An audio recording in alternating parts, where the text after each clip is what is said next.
कल हम लोगों ने जो डायग्राम देखा था वो स्टिकी एंड्स वाला डायग्राम था, जो कि आपकी एनसीईआरटी में फिगर 11.1 है in chapter number 6, in chapter number 11। हाँ, तो फिर कल वो डायग्राम देखा था और आई होप आपको समझ में आ गया होगा कि किस तरीके से रेस्ट्रिक्शन एंडोन्यूक्लियस स्टिकी एंड्स पे डीएनए को, फॉरेन डीएनए को और वेक्टर डीएनए को काटता है, ठीक है, प्लाज्मिड को। आज हम लोग इस डायग्राम का रिप्रेजेंटेशन कुछ इस तरीके से देखेंगे। एनसीईआरटी के डायग्राम से तो कवर करना है और एनसीईआरटी में है तो अल्ट्रा इंपॉर्टेंट फिगर है ये सारी चीज। अब आप देखेंगे फॉरेन डीएनए, जैसे हमने आपको पहले दिन बताया था कि इंट्रोडक्शन में कि हमें कोई ऐसा एस्क्रिचिया कोलाई डेवलप करना है। ये एस्क्रिचिया कोलाई आपको दिख रहा होगा, हमें ऐसा एस्क्रिचिया कोलाई डेवलप करना है जिसके पास एंटीबायोटिक रेजिस्टेंट प्रॉपर्टी हो, ठीक है।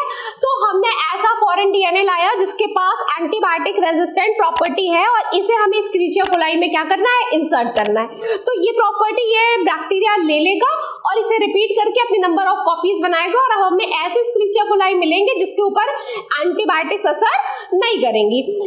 एग्जाम्पल के तौर पे अब ये फॉरेन डीएनए है जिसके पास एंटीबायोटिक रेजिस्टेंट प्रॉपर्टी है और ये वेक्टर है जिसे प्लाज्मिड कहते हैं, जो सर्कुलर डीएनए होता है जिसके पास अपना ORI होता है, ऑरिजिन ऑफ रेप्लिकेशन, ठीक है। ऑरिजिन ऑफ रेप्लिकेशन की वजह से ये क्लोनिंग कर सकता है और हमें ऐसा ही वेक्टर चाहिए जो क्लोनिंग कर सके।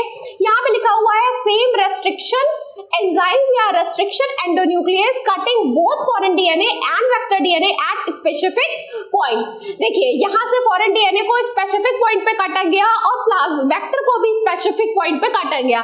इस स्पेसिफिक पॉइंट का क्या मतलब है? ऑब्वियस सी बात है, पैलिंड्रोमिक सीक्वेंस। और ऐसे काटेंगे कि इसके पैलिंड्रोमिक सीक्वेंस और इसके पैलिंड्रोमिक सीक्वेंस आपस में कंपैटिबिलिटी शो करे, जैसा कि कल के डायग्राम में था।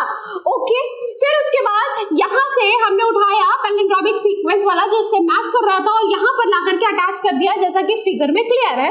Ligase join foreign DNA to plasmid. आपको पता है डीएनए लाइगेज डीएनए के स्ट्रैंड्स को जोड़ने का काम करता है, जिसका बेस्ट एग्जांपल है ओकाजाकी फ्रैगमेंट्स। तो ये डीएनए लाइगेज एंजाइम होता है जो इस डीएनए के फ्रैगमेंट को इसके वेक्टर डीएनए में ट्रांसमिट कर देता है या अटैच करवा देता है। और अब देखिए इसमें एक ऐसा फॉरेन जीन अटैच हो गया, तो इस फॉरेन जीन को हम कहने लगेंगे या फॉरेन डीएनए को कहने लगेंगे जिसमें ऐसे प्लाज्मिड को जिसमें फॉरेन डीएनए जोड़ दिया गया है, कोई नई प्रॉपर्टी वाला डीएनए जोड़ दिया गया है। Now it is called recombinant DNA molecule, ठीक है। और जिस ऑर्गेनिज्म में ये डीएनए डाला जाएगा उसे हम लोग क्या कहेंगे, जीएमओस कहेंगे, जेनेटिकली मॉडिफाइड। हमने उसकी जीन्स में मॉडिफिकेशन कर दिया।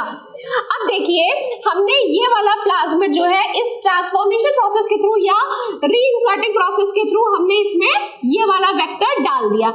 अब ये वेक्टर डालने के बाद इसके पास क्या है, अपना ORI है, ये अपनी नंबर ऑफ कॉपीज रेप्लिकेशन करके ढेर सारा जेनेटिक मटेरियल बनाएगा और डिवाइड करेगा, हर किसी को जेनेटिक मटेरियल देगा और कौन सा देगा, rDNA देगा, रिकॉम्बिनेंट डीएनए देगा जिसके पास ऐसा जीन है जो कि क्या करता है, जो कि एंटीबायोटिक रेजिस्टेंट है। अब देखिए एस्क्रिचिया कोलाई क्लोनिंग होस्ट कहने का मतलब ऐसा होस्ट है ये, क्योंकि ये रिसीव कर रहा है तो ये क्लोनिंग की प्रॉपर्टी शो कर रहा है। और देखिए यहाँ पर ढेर सारी सेल डिवाइड करके अब ऐसे एस्क्रिचिया कोलाई डेवलप हो रहे हैं जिनके पास अपना फॉरेन डीएनए है, मतलब रिकॉम्बिनेंट डीएनए है, ठीक है, मतलब उसमें फॉरेन जीन इंसर्टेड है जिसके पास एंटीबायोटिक रेजिस्टेंट जीन है।